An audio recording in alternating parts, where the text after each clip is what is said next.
দেখুন, সারাদিন SDO madam এখানকার যিনি ইয়ারও ফোন তোলেননি এবং পুলিশ প্রশাসন সম্পূর্ণ তৃণমূলের হয়ে কাজ করেছে। এখানে আমাদেরকে ফর্ম জমা করতে দেয়নি, আমরা ফর্ম নিয়ে রিটার্ন চলে যাচ্ছি। লিখিত কোনো ফোনই তুলছে না। কার সাথে? যিনি ইলেকশন কমিশন তিনিও ফোন তুলছেন পুলিশ দিয়ে, এবং পুলিশ তাদের হয়ে কাজ, পুরো তৃণমূলের হয়ে কাজ করছে। নির্বাচন কমিশন বুঝে নেবে। আমরা জনগণের স্বার্থে, ভারতবর্ষের স্বার্থে স্বচ্ছ ভোটার লিস্ট তৈরি করতে চেয়েছিলাম, জমা করতে দিল না। এর জন্য রেসপন্সিবিলিটি হবে না এসডিও ম্যাডাম, তিনি সারাদিন আজকে আসেনি। গত শনিবারে বলেছিলাম এই ঘটনা ঘটবে, আমি শনিবারে তাদেরকে বলেছিলাম যে আপনি লাস্ট দিন এই তাল করছেন, এত সমস্যা, প্রবলেম ক্রিয়েট হবে, দায়িত্ব আমার, বলেছিলাম দায়িত্ব আমার। অথচ পুলিশ প্রশাসন দাঁড়িয়ে থেকে 10খানা ফাইল আমার চিন্তা হয়ে গেছে। আর যে কাজগুলো নিয়ে এসলাম সব রিটার্ন নিয়ে আমি চলে যাচ্ছি। জমা করতে দেয়নি পুলিশ প্রশাসন, এখানকার যিনি আইসি তার নেতৃত্বে, এবং এখানকার যিনি এআরও আছে এসডিও ম্যাডাম, সারাদিন ফোন তোলেনি। সারাদিন 100 বার ফোন করেছি, এআরওকে ফোন, ইলেকশন যিনি ওসি আছেন তাকে ফোন করছি, কেউ ফোন তুলছে না। কোন ভরসায় থাকবো আমরা? এটা আমি বলবো না কত কি জমা দিন এসেছিলাম। ইলেকশন কমিশন বুঝে নেবে, हेडेक নিয়ে তো লাভ নেই। हेडेक लेने का नहीं, हेडेक देने का, हेडेक दे दिए हम लोग, सीधा बात। সমস্যা কোথায়? যদি বৈধ ভোট হয়, সমস্যা পেপার জমা দেবে। বৈধ ভোট আমি তো বুঝি না বৈধ অবৈধ কি।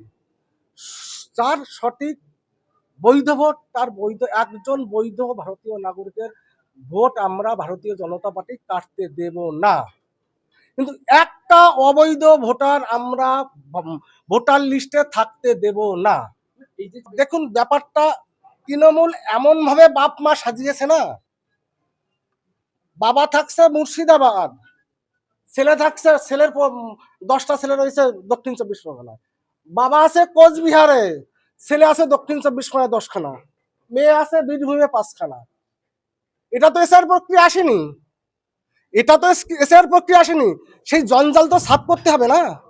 যত সময় জঞ্জাল সাফ না হবে তত সময় পশ্চিমবঙ্গে ইলেকশন হবে না, আমি বলে দিয়ে গেলাম। পরবর্তী পদক্ষেপ কি হবে? নির্বাচন কমিশন ডিসাইড করে, পার্টি যেটা বলে সেটাই হবে।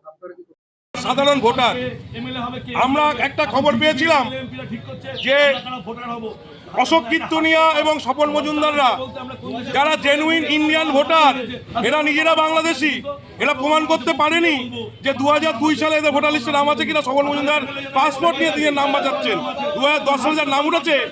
আজকে আমাদের লজ্জা লাগছে যে যারা ইন্ডিয়ান নাগরিক, যাদের ভোটাররা নির্বাচিত আছে, তাদের ভোটার লিস্টে নাম করার জন্য ফর্ম 7 নিয়ে লুকিয়ে গাড়ি করে 5-7 ফর্ম 7 নিয়ে ঢুকেছিল। আজকে সাধারণ মানুষ রেজিস্টার করে দিয়েছে, ভয়ে লুকিয়ে আছে ভিতরে। লজ্জা, ধিক্কার, বনগাঁর এমএলএকে ধিক্কার জানাই। আমরা এখানে ছিলাম, আমরা এলাকারই মানুষ, আমরা হঠাৎ করে শুনি যে অশোক কীর্তনিয়া এবং স্বপন মজুমদার তারা এখানে ঢুকছে, এবং নিজেরা বুক ফুলিয়ে নয়, ব্যাগে লুকিয়ে করে এই ফর্ম 7 নিয়ে গেছে। আমরা ওখান থেকে ভেতর থেকে এই ফর্ম 7 বের করেছি। আজকে বলতে লজ্জা লাগছে, আজকে আমরা যাদের ভোট দিয়ে আজকে ওই চেয়ারে বসিয়েছি, আজকে তারা ঠিক করছে আমরা ভোটার কিনা। আপনারা কি শুনেছেন? আগে আমরা সাধারণ জনতা, আমরা এমএলএ এমপি ঠিক করতাম, আজকে এমএলএ এমপি, বিজেপির এমএলএ এমপি ঠিক করছে আমরা ভোটার কিনা। এর থেকে আর কোনো লজ্জাকর কোনো জিনিস হতে পারে? আজকে দেখুন, উনি এসির মধ্যে বসে আছেন, কিন্তু আমরা আমাদের ভোট রক্ষার জন্য আমরা ভোটার কিনা তাই আমাদের প্রমাণ করতে হচ্ছে, তাই ওদের মধ্যে দাঁড়িয়ে আছি, আমরা আন্দোলন করছি।